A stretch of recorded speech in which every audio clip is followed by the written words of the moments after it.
It's Mock Draft Monday, guys, and I've dropped my first mock draft of the 2023 NFL offseason and preseason.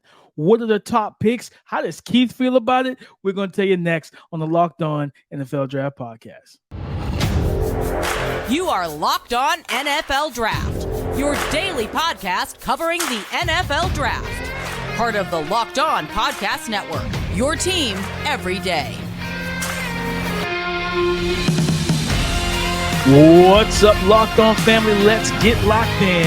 Welcome back to the Locked On NFL Draft Podcast, your daily podcast covering your favorite draft prospects, part of the Locked On Podcast Network, your team every day. I'm your boy, Damian Parson, always on the ones and twos. You can find and follow me on Twitter at DP_NFL.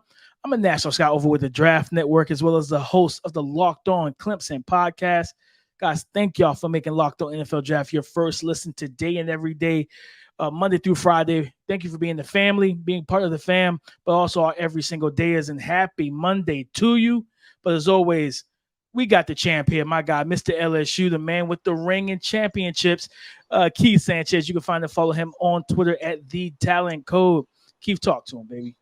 What's up, Locked On family? This is Keith Sanchez, senior draft analyst with the Draft Network, man, and 2019 national champ with those LSU Tigers. But you know why we're here, right? Myself, Damian Parsons, your dynamic duo. We are here to bring you that championship level content surrounding the NFL draft, right? 24/7, 365. Yes, it's July. Yes, it's August, and we're still rolling. You tell me who else is still going at this point, right? We don't get tired over here. We love the NFL draft, and we have a passion for what we do, right? Talking to our everydayers. Thank you to the family, man. But DP, this is not just any Monday. This is a mock draft Monday, right? And this is not just any mock draft Monday. This is a Damian Parsons mock draft Monday, where I get to go through DP's mock draft. I haven't seen it yet, right? So this is going to be live content that we're giving to y'all. Y'all going to get my live reactions. I haven't seen it yet. We're going to go through it, and I'm going to tell DP, right? Because there's no interaction like an instant interaction, right? If you have an issue with somebody,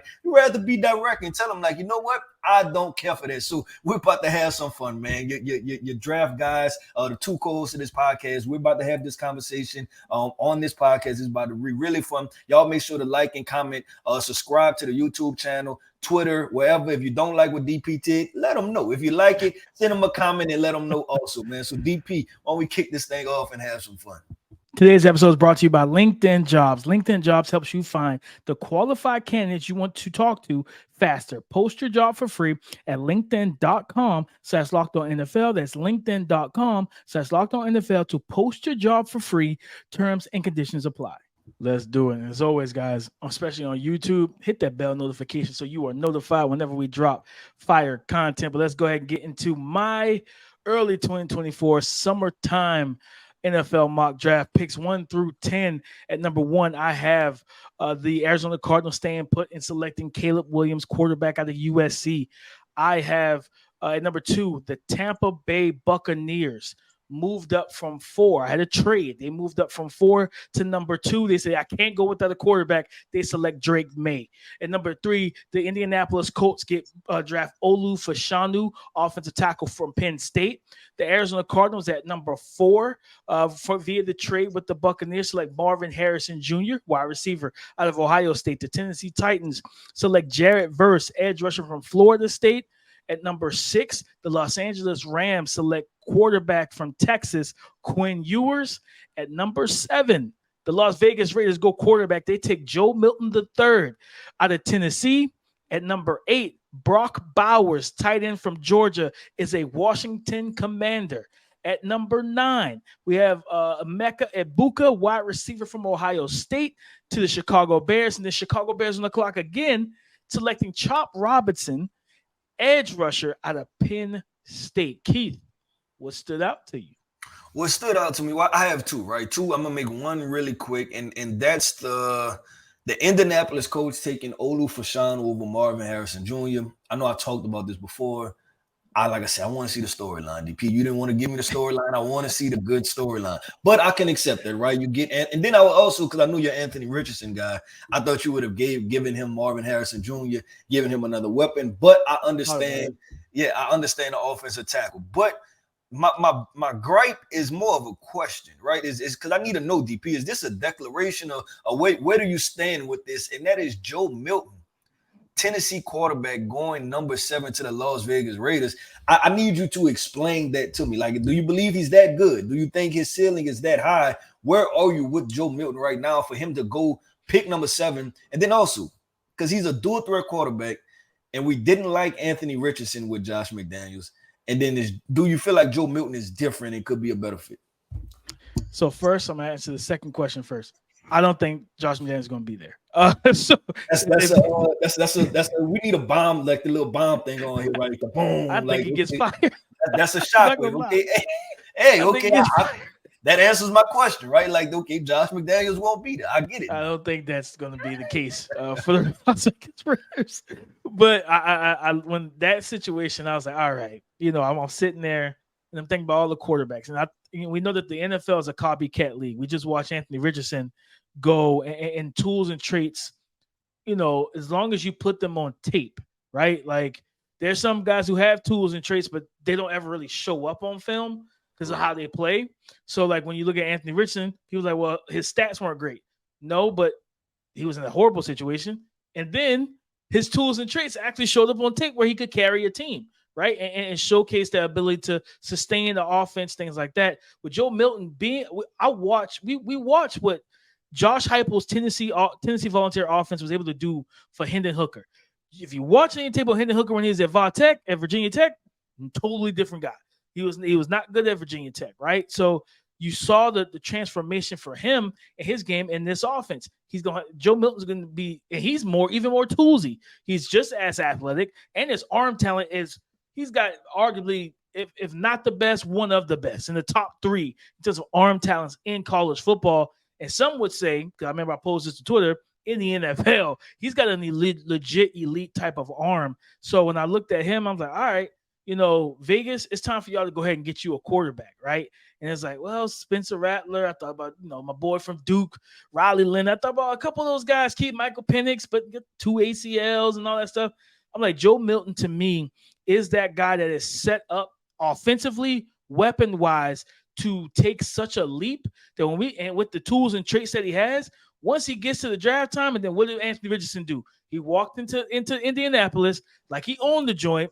Now he owns the joint, right? Because he's actually a Colt. He walked in there and dominated. And I think Joe Milton could do the exact same thing, and that will solidify his draft stock after a successful season with the Tennessee Volunteers. Okay, that makes sense. I just wanted you to put it on wax, right? I needed to know where you stood with this. Like I said, I didn't see it, so I was shocked to see Joe Milton there. And who knows, it may, expectations, he could reach them, right? In this type of offense, Josh Heupel, we know they're going to be vertical threats. We know we're going to see those wide splits, and we're going to see a lot of wide receivers running down the field. We know we're going to see those 3 things. But DP, I want to ask you real quick, man, before we transition to the next set, because like to our listeners, right, and you see mock drafts, these things are difficult to do, right? Because there's only a select amount of players, right? You're trying to do team fits, you're trying to fit everything out. So I want to ask you picks 1 through 10, and that's what we're going to do for picks 11 through 20 and picks 21 through 32. What was the most difficult selection for you? Man, it was pick 6 and 7, trying to figure out which quarterbacks I like to put to the Rams and to the Raiders. Pick 6 and 7, going Quinn Ewers and Joe Milton. That QB4. Was it almost switched? Did you almost go Joe Milton to the Rams? It was close. It was close. I was like, man, I literally sat there, Joe Milton in Sean McVay's offense. And I'm like, this could be something special. You know what I'm saying? But I think Quinn Ewers is a better fit for the offense, than Joe Milton, especially like with Sean McVay and all those guys being very particular about their schemes. I felt like finding a QB that was going to fit what they do was a better than taking the wild stallion that can, break the ceiling of the scheme if you build it around them. But I was like, those were the 2 toughest ones. And again, just finding QB4. Picking a QB4 out of this class with a lot of QB talent after QBs 1 and 2 and essentially 3. So yeah, that was the toughest part for picks 1 through 10 for me. Okay, cool. I can appreciate that explanation and have been in that position. I know that it's difficult, right? And somebody's going to critique you, someone like me, right? Is going to have a question for you. But DP, man, that wraps up picks 1 through 10. Coming up, we got picks 11 through 20, like I said, where I'm going to jump into this and talk about my biggest gripe. And then I'm going to give DP the opportunity to explain himself and explain his way through this. So coming up next, man, we have picks 11 through 20 of DP's NFL mock draft.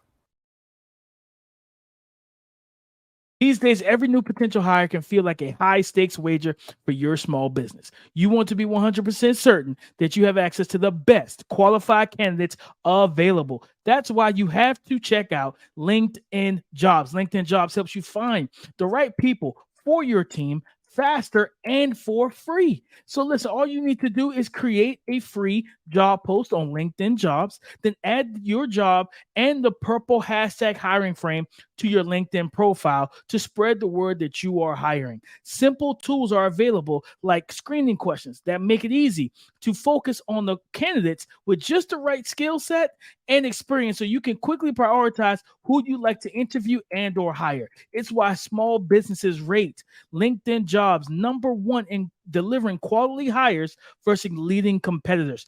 LinkedIn Jobs helps you find the qualified candidates that you want to talk to faster. Post your job for free at linkedin.com/LockedOnNFL. That's linkedin.com/LockedOnNFL to post your job for free. Terms and conditions apply. All right, picks 11 through 20. Let's get it going. At number 11, the New England Patriots select offensive tackle from Georgia, Amarius Mims.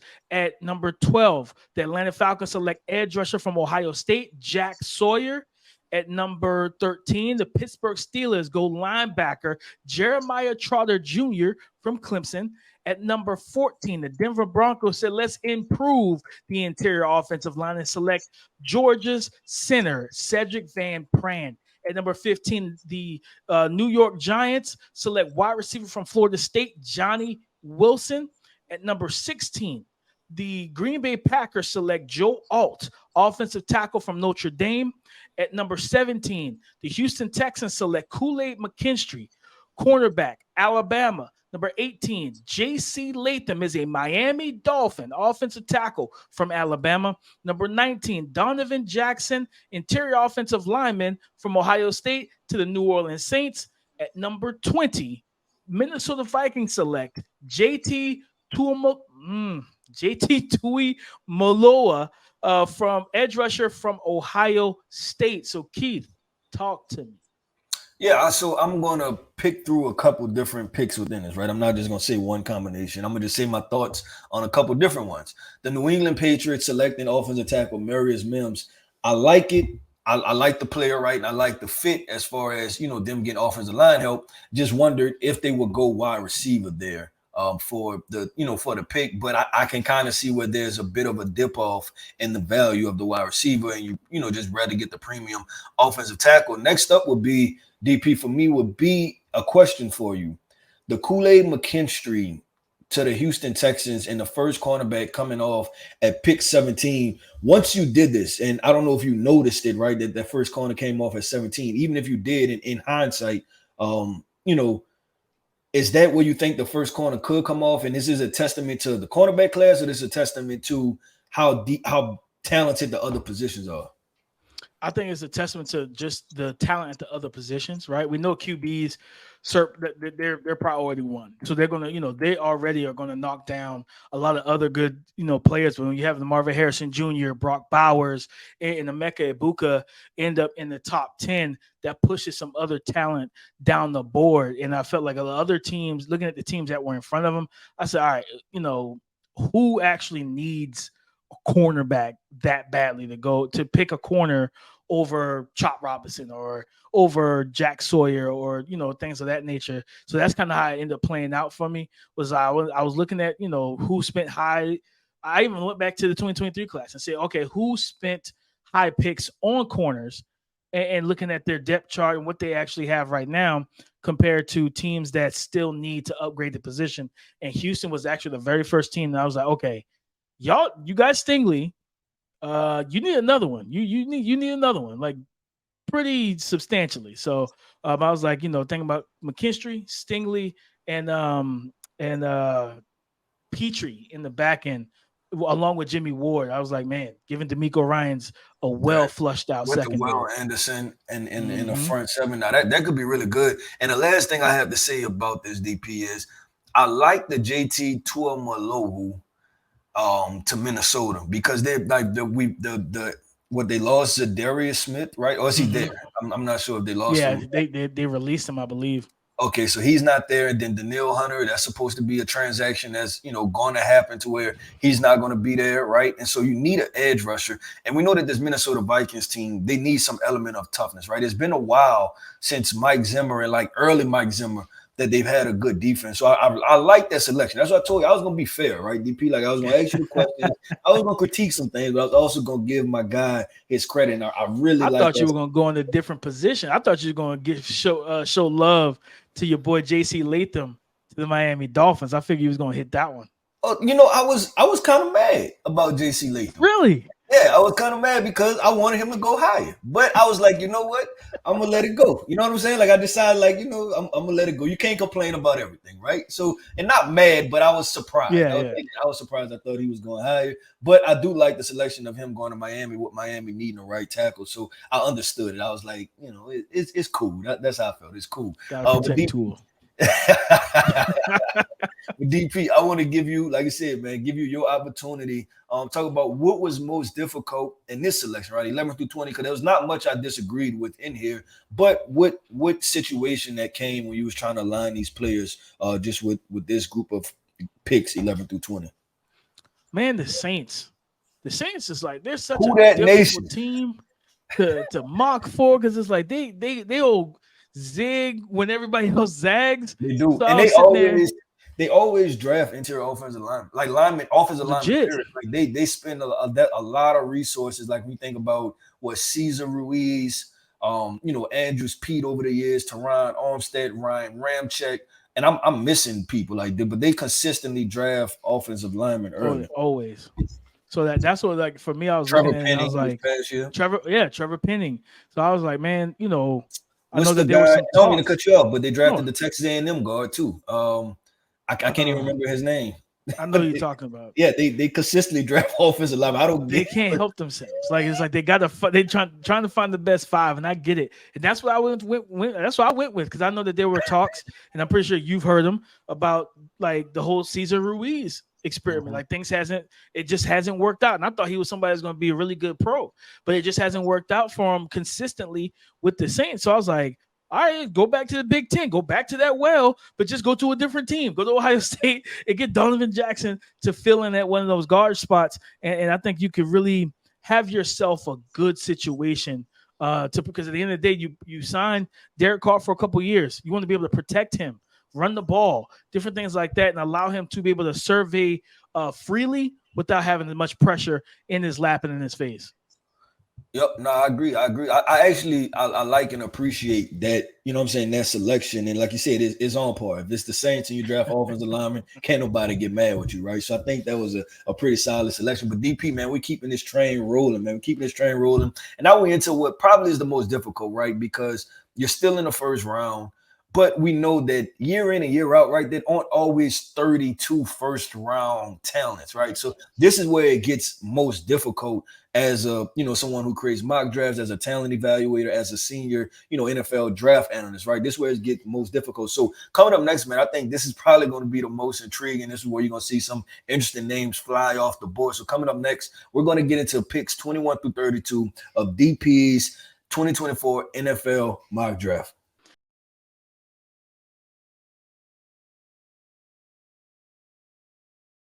Let's close it out with picks 21 through 32. At number 21, we have Christian Mahogany, interior offensive lineman from Boston College, going to the Seattle Seahawks. At number 22, the Los Angeles Chargers select Tyleik Williams, interior defensive lineman from Ohio State. At number 23, the Jacksonville Jaguars decided to stay in the state of Florida, drafting Florida Gator cornerback Jason Marshall Jr. At number 24, the Baltimore Ravens go cornerback as well with Denzel Burke out of Ohio State. At number 25, the Detroit Lions select cornerback Kalen King from Penn State. At number 26, the New York Jets, those Jets Jets, select Patrick Paul, offensive tackle from University of Houston. At number 27, the Dallas Cowboys at wide receiver out of LSU, Malik Neighbors.